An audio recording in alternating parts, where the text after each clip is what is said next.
তুমি এমন করো কেন নিপা? একটু মজা করি তো চলে যাব। আমার তো আর কোনো উপায় ছিল না। তারপর আমার বাধ্য হয়ে তার সাথে এসব করতে হয়েছে। আমাকে কিছুদিন পর দেখলাম আরও নতুন নতুন লোকের আমদানি বিষয়। আমার কাছে খুবই খারাপ লেগেছিল, কিন্তু আমার তো আর কোনো উপায় ছিল না। বাধ্যতামূলক হয়ে আমি ভিন্ন জগতের প্রতীক হয়ে গেলাম। মানুষ থেকে অমানুষে পরিণত হলাম। আমাদের বাড়ি ছিল গভীর জঙ্গলের ভিতরে। প্রতিদিন আমাদের ঘরে নতুন নতুন মানুষ আসত। ভিন্ন রূপে অনেক টাকার ছড়াছড়ি হতো আমার ঘরে। তারপর আমায় আমার বর বলল, এভাবে টাকা জমালে আর 1 বছরের মধ্যে টাকা জোগাড় হয়ে যাবে। সেদিন নিজের উপর অনেক ঘৃণা চলে আসলো। তা বলার মতো না। এরকম অমানবিক নির্যাতন কত সহজে করা যায়। আমি যখন 10ম শ্রেণীতে পড়ি, প্রায় প্রতিদিনই আমার ছোট ভাই আমার সাথে খারাপ আচরণ করার চেষ্টা কর। আমি তাকে অনেক বোঝাতাম, অনেক বারণ করতাম, কিন্তু সে আমার কোনো কথাই বুঝত না। সে আমার সাথে কেমন জানি উন্মাদ পাগলের মতো আচরণ কর।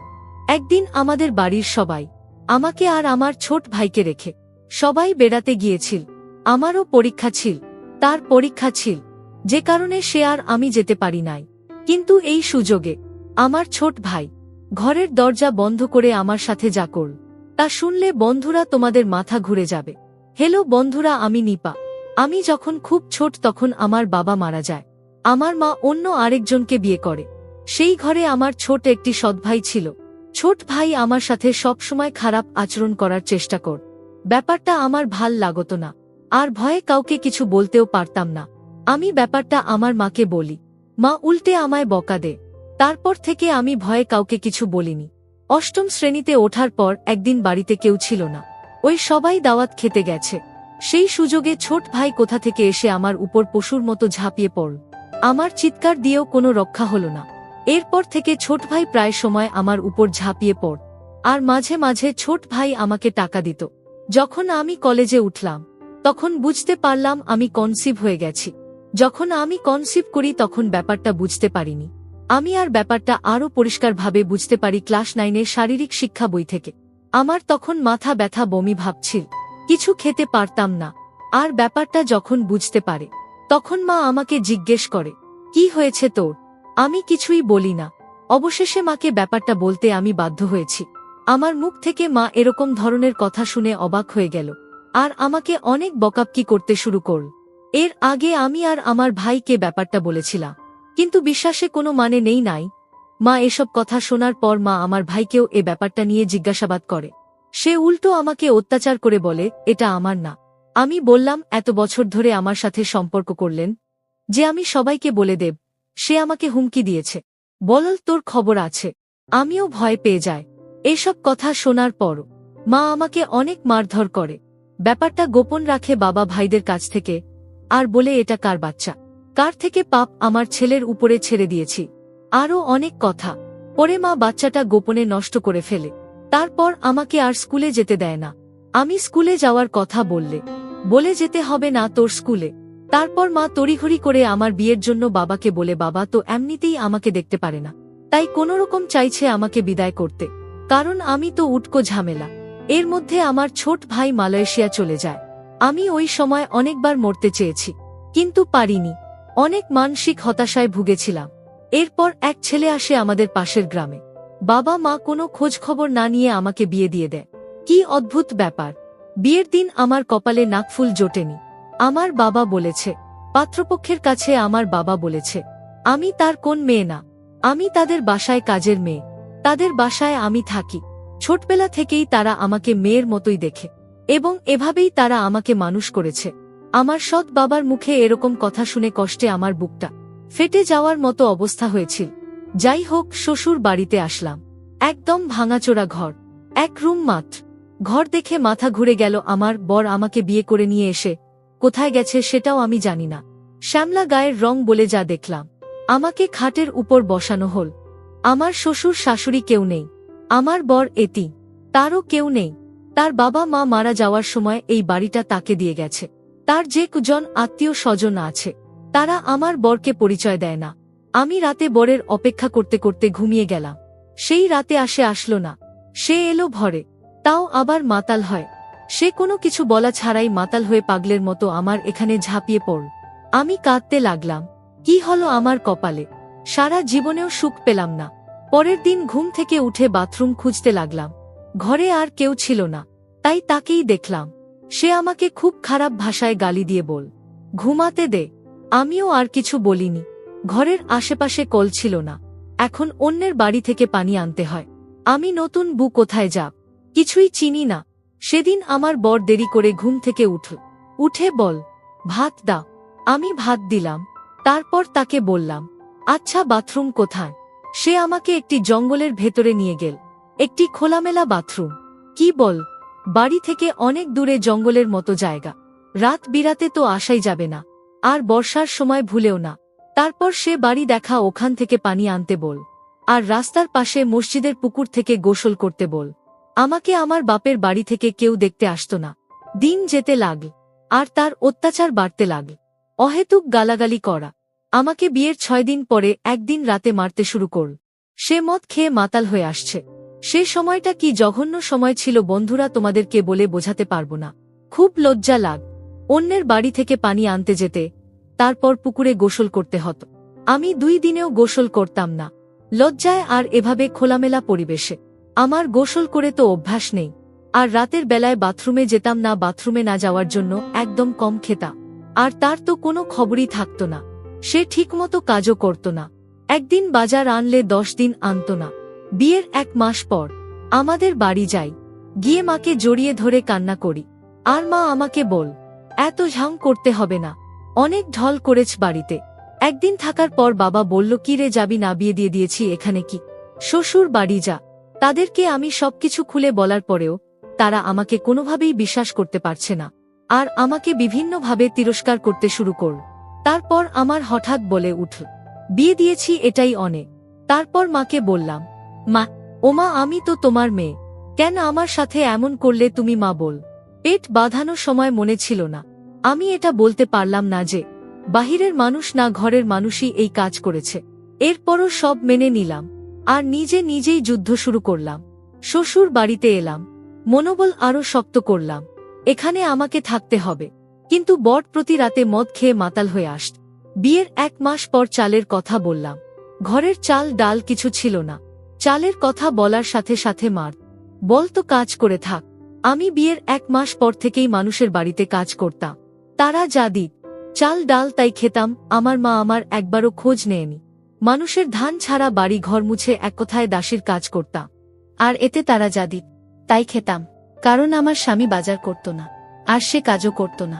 বিয়ের সময় আমাকে আমার বাপের বাড়ি থেকে 1 জোড়া কানের দুল আর চেইন দেয়। একদিন সন্ধ্যাবেলায় এসে বলে, তোমার চেনটা দাওত। সাধারণত সে সন্ধ্যাবেলায় কখনো বাড়ি আসে না। আমি সরল বিশ্বাসে তাকে চেনটা দিয়ে দিলাম, কারণ সে তো আমার স্বামী, আর এই দুনিয়াতে সে ছাড়া আমার কেউ নাই। তাকে বিশ্বাস না করে তো আমার উপায়ও নাই। সে যখন মাতাল হয়ে বাড়ি ফিরে, আমি তাকে কিছু বললাম না। সকালে চেনের কথা জিজ্ঞেস করতেই আমাকে বলে, তোর বাড়ি থেকে আমাকে 10,000 টাকা ছাড়া আর কি দিয়েছে? আমিও মার খেয়ে পড়ে রইলাম। কি বলবো, কিছু বলার শক্তি এবং সাহস কোনোটাই আমার ছিল না। আর প্রায় সে আমাকে যৌতুকের জন্য নির্যাতন করত। না পারতাম বাঁচতে, আর না পারতাম মরতে। মানুষের বাড়িতে সারাদিন কাজ করার পরে ঘরে এসে আমাকে কাজ করতে হতো। রান্নার জন্য লাকড়ি আর পাতাটাও আমাকে খুঁজে আনতে হতো। সে একদিন কাজে গেলে 10 দিন যেত না, আর মদ খেয়ে থাকার সব শেষ করে ফেলতে। আমি আমার কানের দুল জোড়া লুকিয়ে রাখলাম। এরপর একদিন রাতে সে বন্ধুকে নিয়ে আসে, সাথে তারা খাওয়ার জন্য কত কি আনে। আমিও খেললাম, আমার খুব মজা লাগ। কিন্তু এর কিছুক্ষণ পরেই আমার খুব ঘুম আসল। ঘুম থেকে উঠে অনুভব করলাম আমার শরীরে খুব ব্যথার জন্য উঠতেও পারছিলাম না। আর সেদিন কাজেও গেলাম না। মানুষের বাড়ি থেকে খাবার পানি আনতে গেলে তারা অনেক রকম কথা বলত। অনেক সময় কলে তালা মেরে দিত, তারপর নানা রকম কটু কথা বল। আর সবাই আমাকে নিয়ে অনেক আফসোস করতে। সবাই আমাকে নিয়ে আফসোস করত আর বল, কি সুন্দর মেয়ে, অথচ মদখোর গাঁজাখোরের সাথে বিয়ে হয়েছে। মেয়েটার দুর্ভাগ্য বটে। আমার বরকে এলাকার সকলেরই মনের মতো ঘর মোদি বলে ডাকত। আমার বরের নাম ছিল বাতেন, কিন্তু কেউ তাকে বাতেন বলে ডাকত না। সবাই তাকে মদখোর বাতি বলে ডাকত। এলাকার সবাই তাকে প্রধানমন্ত্রী হিসেবে চিনে। যাই হোক বন্ধুরা, সেই দিন রাতে তার বন্ধুকে নিয়ে আসার পর আমি জানি না আমার সাথে কি হয়েছিল, কিন্তু আমার শরীরের সকালে ঘুম থেকে উঠে প্রচুর ব্যথা হয়েছিল। মনে হয়েছিল আমার সাথে ভিন্ন রকম কিছু হয়েছে। তারপর থেকে প্রায় সময় আমার বরের সেই বন্ধুটা আর সে যেদিন সেদিন আমার খুব ঘুম আসত। তো একদিন সন্ধ্যাবেলায় আমার বরের বন্ধুরা আমার ঘরে আসে, আমাকে খুব খারাপ আচরণ করার চেষ্টা করে। সেটা আমি আবার আমার বরকে বলি। তখন বরের বন্ধু আমায় উত্তর দেয়, প্রতিদিন তো আমি তোমার সাথে এসব করি, তুমি আর কি বুঝতে পারো না, কারণ তুমি ঘুমের মধ্যে থাক, তখন সমস্যা হয় না। আমি আমার বরের বন্ধুর মুখ থেকে এসব কথা শুনে খুব ঘাবড়ে গেলাম, আর বললাম এসবের মানে কি, আপনি এসব কি বলছেন? তারপর বরের বন্ধু আমার বরের সামনে খুব বাজে, খুব নোংরা আচরণ করার চেষ্টা করছে। আমার বর এসব কিছু দেখার পরেও তাকে কিছু বলছে না। তখন আমার চোখ দিয়ে আপনা আপনি জল বেরিয়ে আসছে। তারপরেও আমার স্বামীকে আমি বললাম, দেখো এই লোকটা তোমার সামনে আমাকে আমার সাথে কি রকম নোংরা আচরণ করার চেষ্টা করছে, তুমি কিছু বলো। আমি কাঁদলে আমাকে অনেক মারে, আর বলে সে এমনই এমনই আমায় স্পর্শ করে না, তার জন্য নাকি আমাকে টাকা দেয়। এরপর থেকে বন্ধুটি প্রায় আসত। আমি কোনো রকম প্রতিবাদ করলে আমার স্বামী আমার কোনো কথাই শুনল না, বরং উল্টো আমাকে মারধর করতে শুরু কর। তারপর হঠাৎ আমার বরের বন্ধুর মুখ থেকে কথাগুলো বেরিয়ে আসলো, আমাকে বল, সুন্দরী মা, তোমার বর প্রতিদিন তোমাকে টাকার জন্য মারধর করত, তোমার বর মদ খাওয়ার জন্য টাকা পেত না, আর এজন্য আমি তোমার বরকে প্রতিদিন টাকা দিতাম, কিন্তু তোমার বর আমার টাকা পরিশোধ করতে পারত না বিধায় তোমাকে দিয়ে আমি তা উসুল নিতাম। আর সবচেয়ে বড় কথা হলো নিপা, তোমাকে দেখে আমার খুব মায়া লাগত, তো এই জন্যই তোমার বরকে আমি টাকা দিতাম, বিনিময়ে তোমার কাছ থেকে আমি একটু সুযোগ সুবিধা নেওয়ার আশা। তুমি এমন করো কেন নিপা?